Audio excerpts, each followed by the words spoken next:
শেখ হাসিনার আমলে মবের সংস্কৃতি ছিল না, যা এখন শুরু হয়েছে। যেই মব এখন হয়েছে, এই মব কোনোদিন শেখ হাসিনার সময়ে ছিল না। শেখ হাসিনার সময়ে রাষ্ট্র ব্যবস্থা এর চাইতে ভালো ছিল। এখন রাষ্ট্র ব্যবস্থা এতটাই খারাপ হয়ে গিয়েছে যে তিনি তার জীবনের নিরাপত্তার শঙ্কায় রয়েছেন। তিনি এখন স্বাধীনভাবে মত প্রকাশ করা, স্বাধীনভাবে চলাফেরা করা সব কিছুই এখন ঝুঁকির মধ্যে দেখছেন।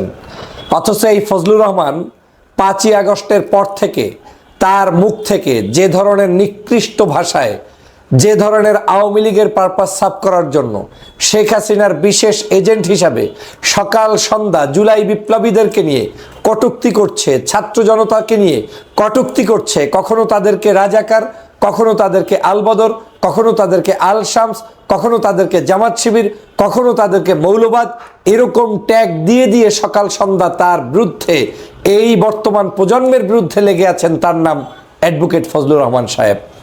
বিএনপির একজন উপদেষ্টা পরিষদের সদস্য নাম লাগিয়ে তিনি সকাল সন্ধ্যা এই অপকর্মগুলো করে আজ তিনিই বলছেন যে বাংলাদেশে নাকি মবের সংস্কৃতি চালু হয়েছে, যেই মব শেখ হাসিনার সময় ছিল না। শেখ হাসিনার সময় নাকি উনি নিরাপদে চলতে পারতেন, উনি বক্তব্য দিতে পারতেন। শেখ হাসিনার সময় নাকি উনি নিজে স্বাধীনভাবে মত প্রকাশ করতে পারতেন, জীবনের অন্তত পক্ষে ঝুঁকি থাকতো না। তার সময় তিনি ভয় পেতেন যে কেউ না কেউ হয়তো তাকে অ্যারেস্ট করবে, কিন্তু কেউ না কেউ তাকে মেরে ফেলবে, এই চিন্তাটা তার ছিল না। কারণ অ্যাডভোকেট ফজলুর রহমানের মতো একজন সিনিয়র মানুষকে মেরে ফেলবে, এটা নাকি ফজলুর রহমানের বিশ্বাস হয় না। ফজলুর রহমান, চোখ দুইটা কি অন্ধ হয়েছে আপনার? তাকিয়ে দেখেন আপনার পাশে। আপনাকে তো শেখ হাসিনা গ্রেপ্তার করবে না, আপনাকে তো শেখ হাসিনা অন্যায়ভাবে আপনার কি বলে ওই যে মব জাস্টিস আপনার উপরে করবে না, কারণ শেখ হাসিনারই তো আপনি পুত্র, আপনি তো শেখ হাসিনার দালাল, আপনি তো ভারতের দালাল। আপনাকে কেন সে করবে? আপনার চোখের পাশ দিয়ে দেখেন না এম ইলিয়াস আলী গুম হয়ে গিয়েছে? আপনার চোখের পাশ দিয়ে দেখেন না সাগর রনি হত্যা হয়েছে?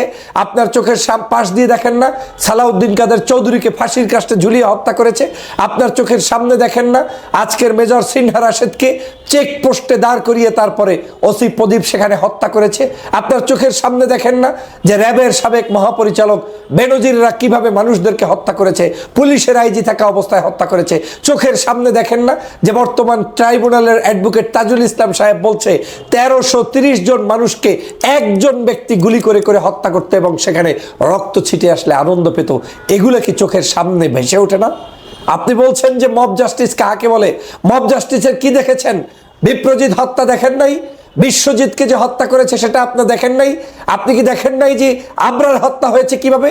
আপনি কি দেখেন নাই যে একজন নারীকে বেঁধে রেখে স্বামীকে জঙ্গলে পাঠিয়ে দিয়ে তারপরে সেই বিশ্ববিদ্যালয়ের ক্যাম্পাসে আজকের একজন নারীকে ধর্ষণ করে হত্যা করেছে, একজন নারীকে বিভিন্ন জায়গায় হেনস্থা করেছে, বিভিন্ন সমাজের মধ্যে তাদেরকে আজকে ধর্ষিত করা হয়েছে? এগুলো কি দেখেন নাই? রাস্তায় রাস্তায় লাশ পড়ে থেকেছে, দেখেন নাই?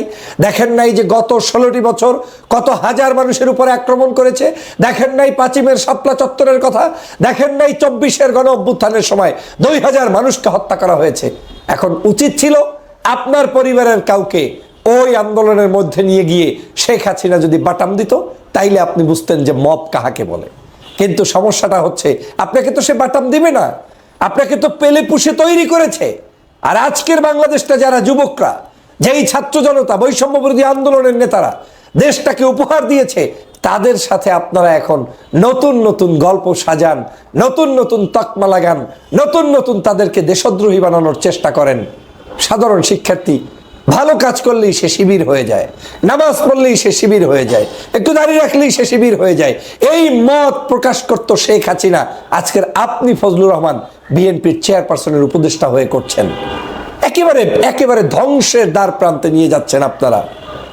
আপনি নিজেই বাংলাদেশটার একটা ষড়যন্ত্রবাজ। এই দেশে অবস্থান করার নৈতিক কোনো অধিকার আপনি ফজলুর রহমানের নাই। আমি চ্যালেঞ্জ দিয়ে বলতে পারি, আপনি এই দেশে বর্তমান সময়ের মানুষের মধ্যে বিভাজন সৃষ্টির জন্য আপনাকে রাখা হয়েছে, এবং আমি চ্যালেঞ্জ, আপনি একটা বেতনভুক্ত দালাল, কোনো সন্দেহ নাই। কেউ পারলে আমার চ্যালেঞ্জ গ্রহণ করুন। এই ফজলুর রহমানরা বর্তমান সময়ের বাংলাদেশের রাজনীতিকে ধ্বংস করার জন্য নেমেছে, অথচ আমার এই ছাত্রদের কৃতিত্ব এখন ভুলে যাচ্ছেন। আপনারা এখন ভুলে যাচ্ছেন। 24 ঘন্টা টকশো করছেন, 24 ঘন্টা মিডিয়ার সামনে নিজেকে উপস্থাপিত করছেন, 24 ঘন্টা যা তা বলছেন, গালিগালাজ করছেন, মুক্তিযুদ্ধকে নিয়েও আবার প্রশ্ন তুলছেন। হ্যাঁ, এখন 24 আলাদেরকে আপনার সহ্য হয় না, 24-এর সাথে 71-এর মুক্তিযুদ্ধ আপনি মিলাতে যান কেন? 71 71, 24 24।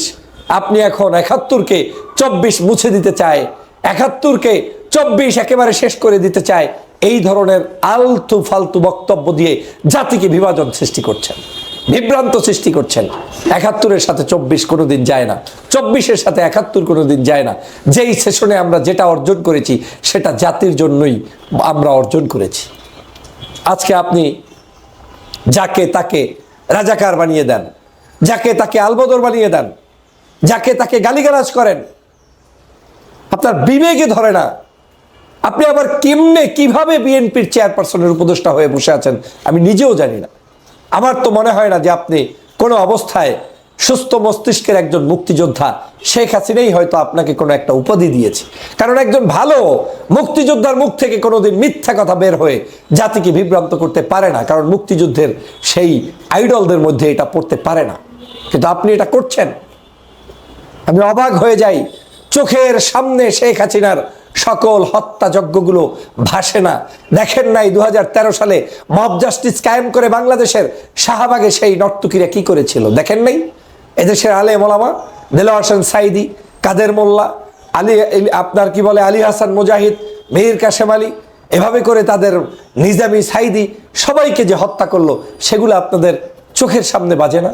চোখের সামনে দেখেন না যে একজন জীবন্ত শহীদ এটিএম আজহার যখন মুক্তি পেয়েছে, তার এই মুক্তির কি বলা হয়েছে?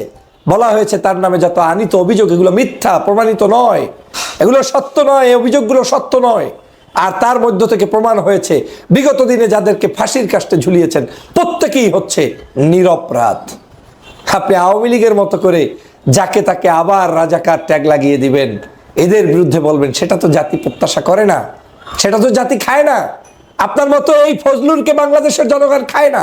এই ফজলু মজলু দেখার টাইম আমাদের নাই। এই ফজলু মজলুর জন্য বাংলাদেশ স্বাধীন হয় নাই, এই ফজলুদের জন্য বাংলাদেশের রাজনীতি নয়।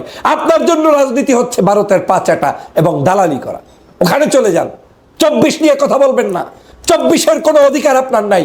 24-এ গণতন্ত্র এবং 24-এর বিপ্লব নিয়ে একটা মিথ্যাচার আর করবেন না। কাউকে নতুন নতুন রাজাকার ট্যাগ লাগানোর চেষ্টা করবেন না। কাউকে নতুন নতুন করে আবার মব জাস্টিসের মধ্যে ফালানোর চেষ্টা করবেন না। মব করেছে আপনার বোন শেখ হাসিনা, মব করেছে আপনার পূর্বসূরি আওয়ামী লীগ, মব করেছে শেখ হাসিনার উত্তরসূরিরা। আপনি তাদেরই বংশের লোক, আপনি তাদের কাছে ফেরত যান। মব নিয়ে কথা বলবেন না ফজলুর রহমান সাহেব। বাংলাদেশে কোনো মব জাস্টিস শেখ হাসিনার এই 16 বছরের চাইতে 53 বছরে কোনো আমলে কেউ কোনোদিন প্রতিষ্ঠিত করে নাই। এখনো যা করছে মব, এই মবের মূল হোতা হচ্ছে আওয়ামী লীগ। তারা টার্গেট করে করে এই অন্যায়গুলো করে যাচ্ছে। বাংলাদেশে আমরা বৈষম্য চাই না। বাংলাদেশের সকল রাজনৈতিক দলগুলোকে নিয়ে আমরা ঐক্যবদ্ধভাবে কাজ করতে চাই, কিন্তু এই ফজলুর রহমানরা বাংলাদেশে অনৈক্য সৃষ্টি করছে, বিভাজন সৃষ্টি করছে। আজকের 24-এর গণ অভ্যুত্থানের রাষ্ট্রের যে সকল শ্রেষ্ঠ সন্তানদেরকে বিতর্কিত করছে, এই ফজলুর রহমান বলে যে 24 সালের আজকের পরে নাকি মব সংস্কৃতি চালু হয়েছে, শেখ হাসিনার আমলে নাকি এর চাইতে ভালো ছিল। ফজলুর যদি শেখ হাসিনা এত ভালোই হয়ে থাকে, তাহলে শেখ হাসিনার আঁচলের মধ্যে গিয়ে বসে থাকো, তোমার বাংলাদেশে থাকার অধিকার নাই, অধিকার নাই, অধিকার নাই। আমি চাই বাংলাদেশ থেকে ফজলুরকে বিতাড়িত করে শেখ হাসিনার আঁচলের তলে নিয়ে অবস্থান করানোর জন্য।